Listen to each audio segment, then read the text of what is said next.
Hello everyone and welcome to the Starseed Dragon channel.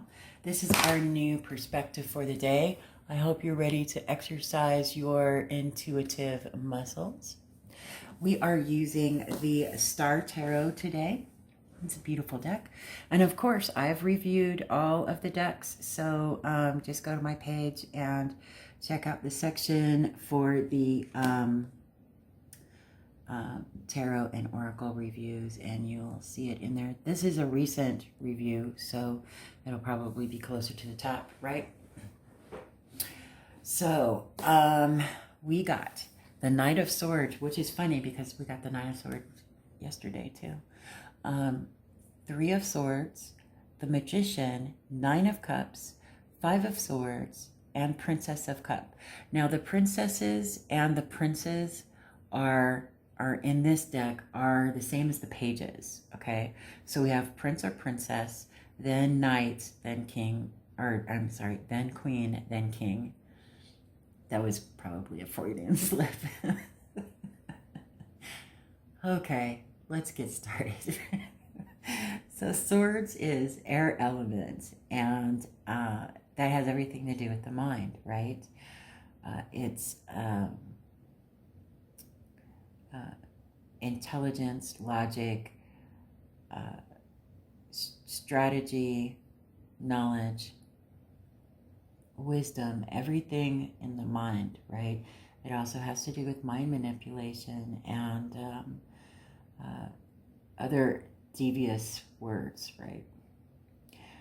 The Three of Swords, okay, so the Knight of Swords is about, you know, the knight in shining armor. He's coming through lightning fast. It's very fast moving, right? And the knights are messengers, but they bring an offering. They have something to offer, whether it is a message or an offer of expansion somehow, or an offer of love. It depends on what it is. Now, the Knight of Swords could be, you know, just sending a message, you know, that's either truthful or not truthful, right? Because it's in your mind, air element, right? In your mind.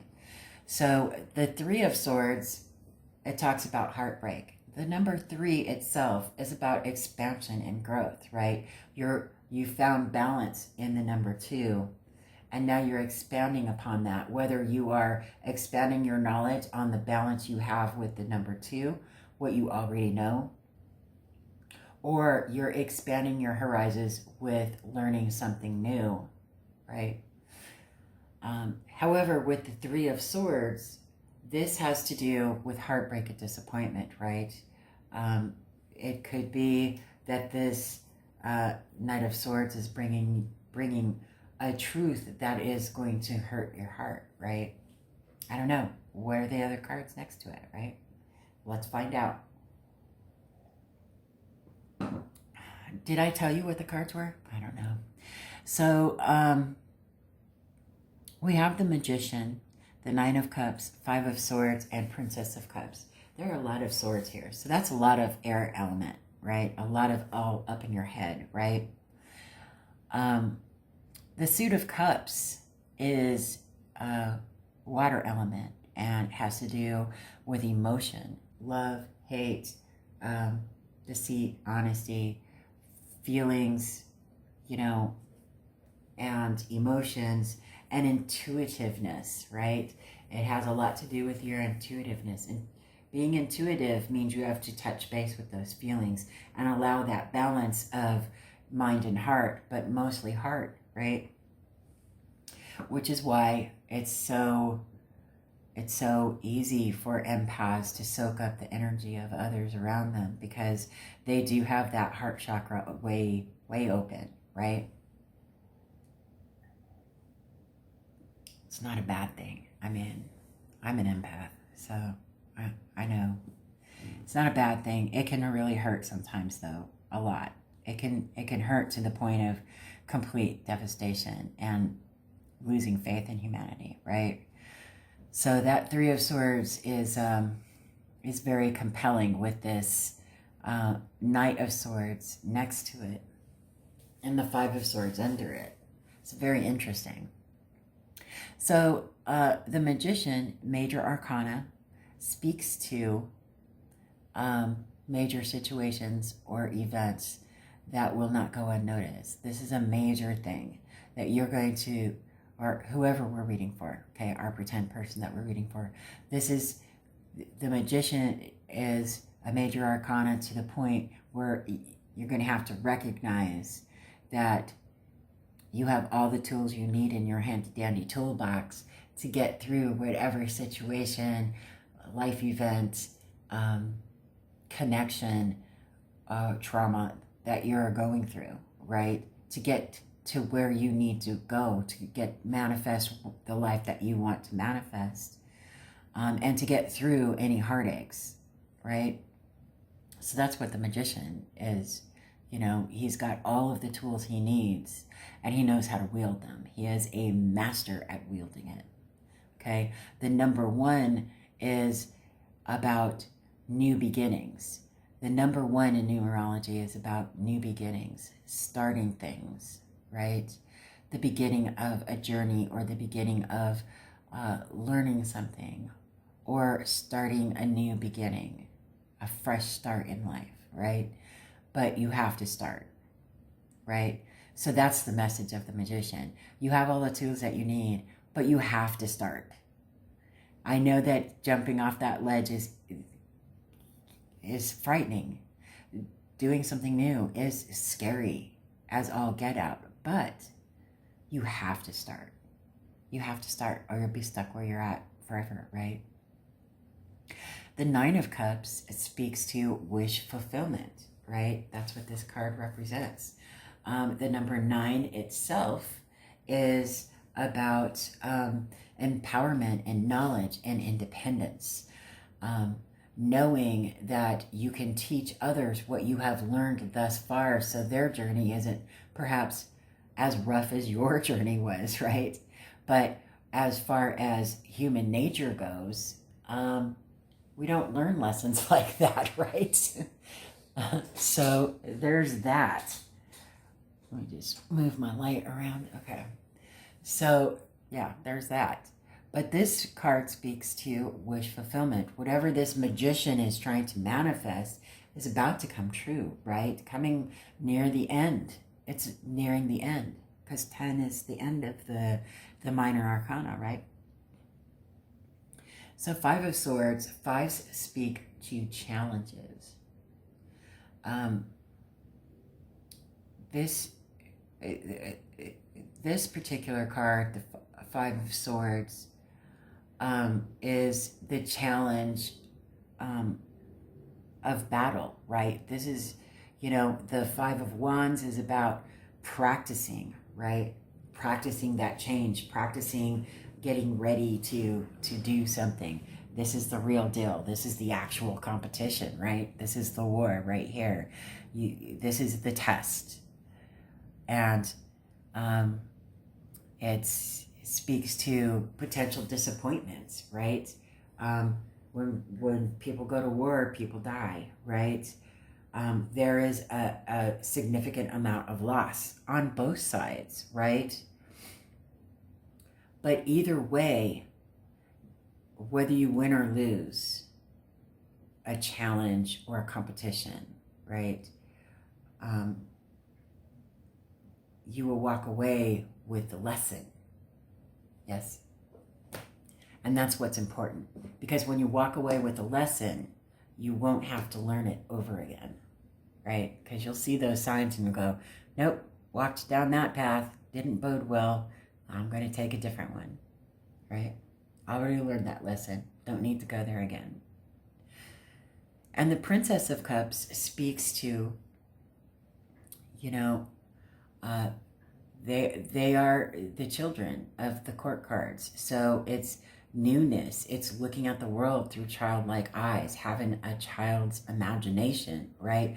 Looking at the world with wonder, and looking at, in this case, emotionally, looking at exploring new emotions, perhaps for this, you know, this knight that's coming in and saving the day from this heartache, right? maybe this is the challenge to learn how to look at love in a different manner, or look at life in a different manner, and compartmentalize. Not everybody is alike. Not everybody is going to be like that person that hurt you, right? Oh, but there are other people out there that will. So that's why we have our guards up all the time, right?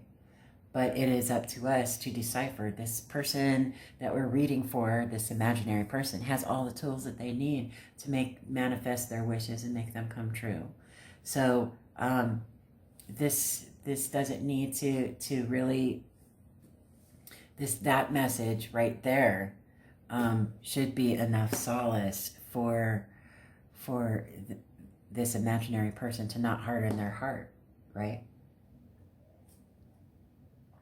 Let's see what our oracle says. Oops, got my glasses. Okay. So we have some because I love myself. Because I love myself cards. Let's see. Cherish the challenge. I am grateful for every challenging lesson I received this lifetime. I appreciate my courage and valor. I am my own hero, and I value all I stand for. And then we have individuality. I appreciate my own uniqueness. I am not like anyone else, and I love this about me. For me, this screams Nine of Cups. I don't know what you're thinking. You should probably let me know in the comment section below, though, so I can understand you. Right? Let's share our opinions of what we are getting intuitively. Then we got a universal dragon, hibernation. He's beautiful. Looks like he's at the bottom of the ocean. Okay. Oh, he is. There's a spotted shark right there, or a spotted fish. He kind of looks like a shark. I don't know. Hibernation. Let me read from the book. See what that has to say. So whatever it is that caught your eye, whichever card in these 6 cards caught your eye first, that's where you need to start with the story your intuition is trying to tell you, the message that they're trying to guide you to. Okay, hibernation. He settles down in the quiet of the cave, cool, dark, and alone, ready for the sleep that will rejuvenate and transform. This water dragon asks you to reach deep within yourself and tap into a hidden reservoir of stillness. The project you have been working on will have an end. Make sure you take a long break before you start something else. Your soul is tired and calling out for the deep rest of hibernation. Distance yourself from anyone who drains you. Turn off all electronics and just close your eyes, breathe, and sleep. Be still. Everything will be waiting on the other side. Isn't that awesome? I love it. It's very hermity, right? Very much hermit vibes. But it also speaks to these 2 cards, for me anyway. It speaks to the 3 of Swords and the 5 of Swords after this challenge and this heartbreak and obvious deceit, right? Obvious. You have to take time off and come to the realization that you're the one who holds all the tools that you need in your handy dandy tool belt of life to make your own wishes come true. Right? What is it that your intuition is telling you about these cards? Let me know in the comment section below. Other than that, I hope you have a fantastic day, and I will see you on the next video.